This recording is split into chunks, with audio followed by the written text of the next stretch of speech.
What's going on, everybody? So today I wanted to touch on what to expect or what I expect from Microsoft's business update meeting this week occurring on Thursday.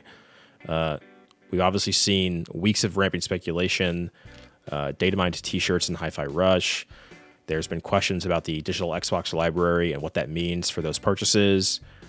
There's been multiple reports regarding the future of titles like Sea of Thieves, Hi-Fi Rush, Indiana Jones, and Starfield, among many others like Halo and Gears of War. What those titles will do with regards to going to other platforms. After those weeks of rampant speculation, we did finally get some kind of clarity from Phil Spencer, although not much, with the following tweet. He said, quote, "We're listening and we hear you. We've been planning a business update event for next week, where we look forward to sharing more details with you about our vision for the future of Xbox. Stay tuned." So not a lot of clarity in that tweet. Just, look out for next week. Obviously following this tweet, there was tons of speculation on what a business update is, why he used that language. It doesn't really seem very consumer focused.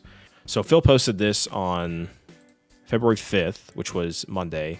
A week later, on the following Monday, we finally got some communication from the official Xbox Twitter account. Quote, "Please join us for a special edition of the official Xbox podcast. Hear from Phil Spencer, Sarah Bond, and Matt Booty as they share updates on the Xbox business." Again, really hammering home that this is about the Xbox business. This is not about necessarily the brand, but it's about how it executes its business.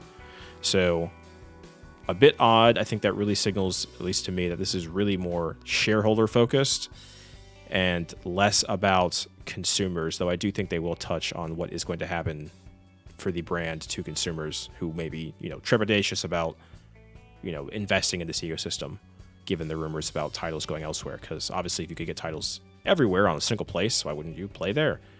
I think, though, given this language and given our sort of having to wait for these answers, I think there is a lot of clarity already, given what we've seen with reports and given some evidence we already have. So I'd like to run through that. So let's go ahead and start with the hardware. So there have been leaks regarding Microsoft's next dual SKU plan for Xbox hardware, a lower spec handheld, which would be dockable. Again, these are all just speculative leaks based on some, I believe, reliable leakers, but again, still leaks, so take it with a grain of salt. And then obviously a more traditional console box style Series X sort of variants, if you will, as part of, again, a dual structure. I think things like the Steam Deck and the Switch have really shown that handhelds can live, but they really need to be sort of additive devices and not, bespoke pieces of hardware like, say, the PS Vita or maybe the PSP, although both those were successful in their own right, the PSP more than the Vita. But again, devices where they still play the same games you maybe already play at home, but at a lower spec, maybe a lower fidelity, lower resolution, lower frame rate, but still playable, still great experiences to have on the go or when you're not, home where your console is. Given those leaks and given that Phil Spencer on February 8th had a town hall style meeting with employees of Xbox where he confirmed for employees that Xbox hardware isn't going anywhere, that they will continue to make consoles. And again, these leaks suggesting 2026 next generation Xbox consoles. I do believe that Xbox hardware is not going anywhere. And I think there's a lot of evidence for that. But moving on to the games, what do we expect to happen with Xbox games? So reports from VGC, that's Video Games Chronicle, Tom Warren, and more, all seem to be pointing in the same direction, which is that Xbox wants to make more money selling games on competing platforms where they currently do not exist. It is not likely that these will be a large swath of games to start. It's not likely that all games will come over, but that some will, and that this is intended to generate more revenue for Microsoft as they operate their business. So I think, given the data mine of t-shirts and Hi-Fi Rush, that does seem obvious to me that is going over. I don't believe any artist at any development studio is given direction to make t-shirts in the style of Nintendo or PlayStation on an Xbox platform without some intentional purpose behind it. So I think that is pretty obvious to most people. We also saw DualSense support recently added for Hi-Fi Rush on Steam. Now, by itself, that doesn't seem very meaningful, but given the timing of all of this, it does seem like that is more evidence to, the affirmative that Hi-Fi Rush is probably coming to PlayStation.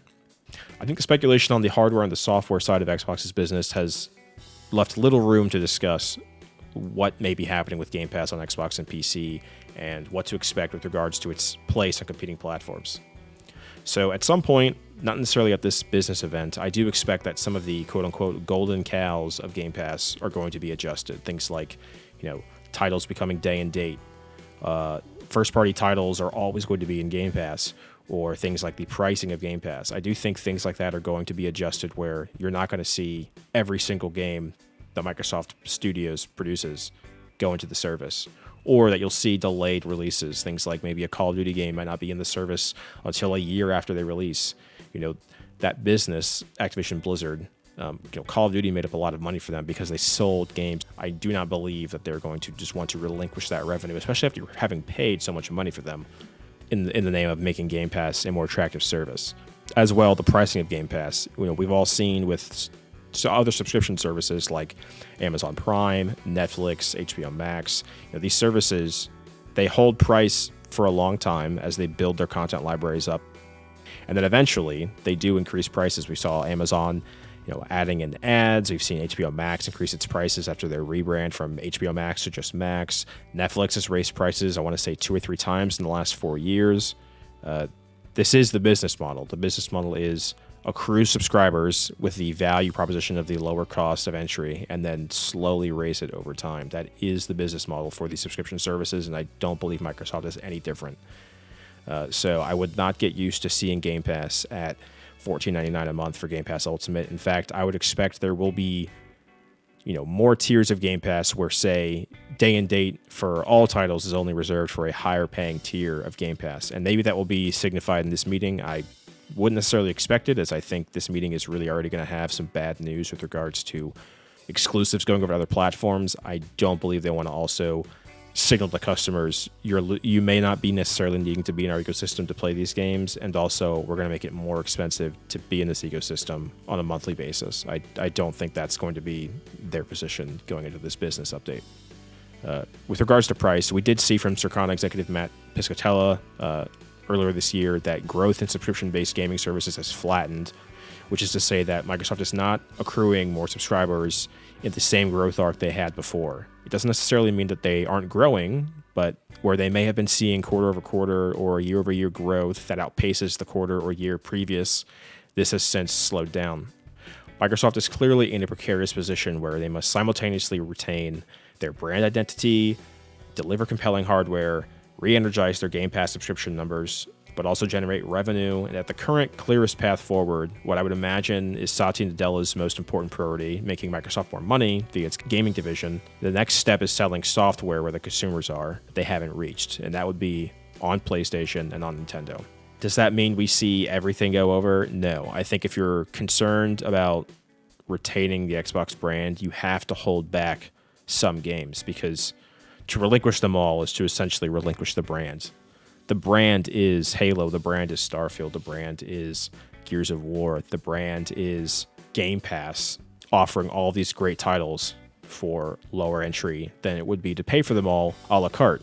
So if you start to break away the foundation of that value proposition by relinquishing titles to PlayStation and to Nintendo, and then also increasing the Game Pass price, all at the same time or all too close to each other, I think you're going to really see people get pushed out. This sort of migrating of titles outside the ecosystem. Exciting potential for this brand and for this business to sort of reveal to us what they're planning to do. I think Thursday is going to be a seminal moment for Xbox as a brand, for the industry, much like how Sega and Nintendo sort of duked it out for a while, and then eventually Sega decided, we're done existing in hardware, we're going to go third party. Obviously, not what I expect to see happen here with Microsoft, but again, I think this is going to be a monumental shift, or at least the beginning of a monumental shift in the way that this industry operates. And it's concerning for a few reasons with regards to, what happens to Xbox if they sort of lose some of their brand identity, what happens to Sony if they have no real competition in the AAA high-fidelity gaming space where there's no competing platform to sort of push them into being more consumer-friendly. We obviously have seen what happens to Sony when they sort of get too cocky. We see things like, a $600 PlayStation 3, and we see, less compelling services in what used to be the original PS Plus and the PSN. So a lot of exciting news, but that's going to do it for me, guys, today. Just as a postscript, this is my first real attempt at making these kinds of videos, so feedback of any kind, positive or negative, would be greatly appreciated. So please let me know via the dislike bar, the like bar, or the comment section. Thank you again for watching, and I will see you all in the next one. Thanks.